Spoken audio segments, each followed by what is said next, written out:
Hello everybody, and welcome again to the backyard Baltimore garden. It's kind of a rainy day. It's March 28th, 27th, 28th. The days are kind of running together because of the COVID. We can't leave the house too much, so forgive me for getting the dates wrong. Anyway, it's raining. It's a Saturday, you know that much.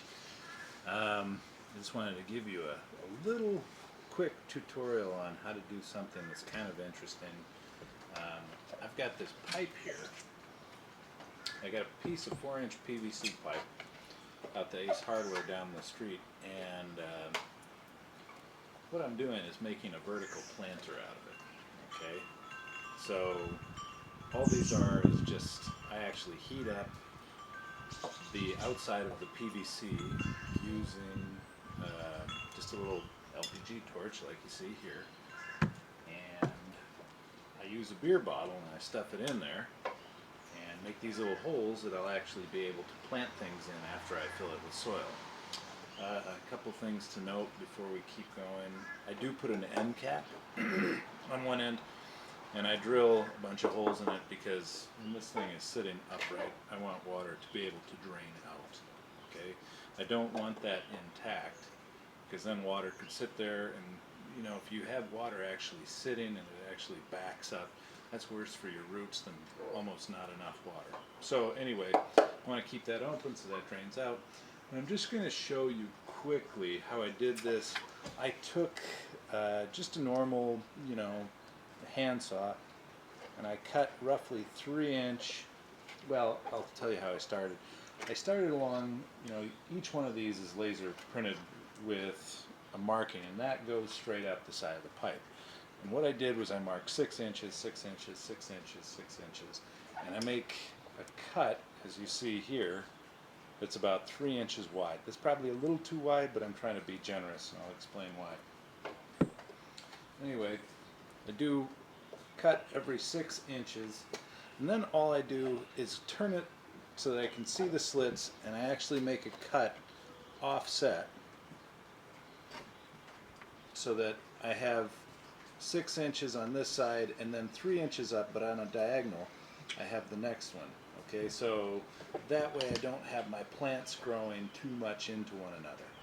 So that gives them a little bit of space. Everything gets a little bit of sun.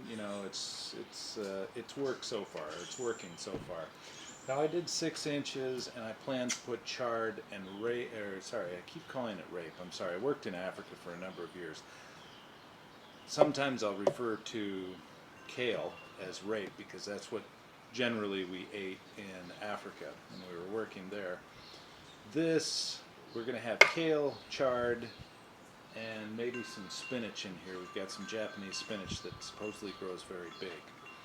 So anyway, real quick, I wanted to show you how to do this.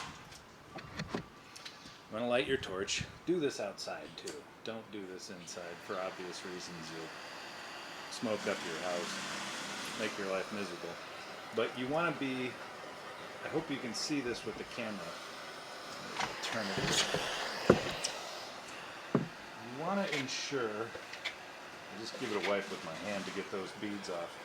You want to ensure you're moving your blowtorch relatively quickly. If it stalls too long on one spot, what's going to happen is you'll burn it, and what I've noticed is when you burn the plastic, you increase the chances that you actually might break it. So I'm not going to do this for too long. I'm just going to keep the blowtorch moving just enough to get this sort of plasticized. Now if you do burn it, that's okay. And I'm going to do this one a little bit extra well so that you guys can see. But I want to go roughly 3 inches above and 3 inches below, and you can see it start to deform. I shut off and then I simply take something like a beer bottle because it has kind of the ideal shape, and I jam it in there, and that's pretty much the size of it. That shape is kind of ideal for what I want because I want a little indentation above where the plant's going to go, and I want it to stick out so it'll hold soil below, kind of where the plant is sitting. So This is still relatively plastic because, you know, we heated it up pretty good, but right now it's just about hardened. You can use a bigger one. You could use like a wine bottle if you wanted to. Doesn't matter. The thing I will say though is be careful jamming it in there if you burned it. If you burned it a little bit, like for example, where's the one? Yeah, this one I burned and I got a crack. And I say I don't like that. So I'll have to put a piece of duct tape or something over this before I fill it with soil, just so nothing runs out. That's pretty much it. So I've got a few of these going over here. You know, I think I've showed these in some of the videos, but just so you can see kind of what this will look like. Now this one I planted to kale. This one is kale, spinach. I think there's some purple pak choi in there. And you can see on this one I kept the spacing around 6 inches. Over here it was more like 5. So these ones are going to be a little bit more clustered, but I think in the end it's all going to be fine. And this one over here I planted to lettuce. So I had a bunch of extra lettuce seedlings and I thought, what the heck, I'm going to throw them in here and see how they do. Because this one was more like 4 inches. This was a little too close together. One other thing I want to tell you to make sure you do, and I'm going to do it on this one, I forgot to do it on the other ones, you have to kind of protect these edges a little bit. I didn't on this one. My only worry is that you see how the plants rest up against it. My worry is that that sharp edge may actually cause the plant as it's growing to be damaged. So you might want to, if you have a piece of sandpaper or something, rub that out and just smooth it down, or put a little duct tape over it like I did with this one.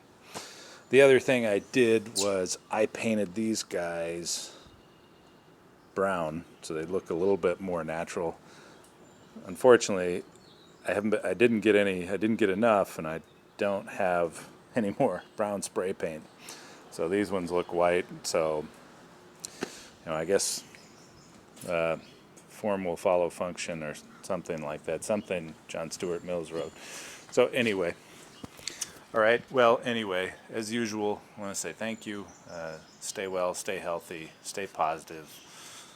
Garden, build your resilience, and think of others. Have a great day.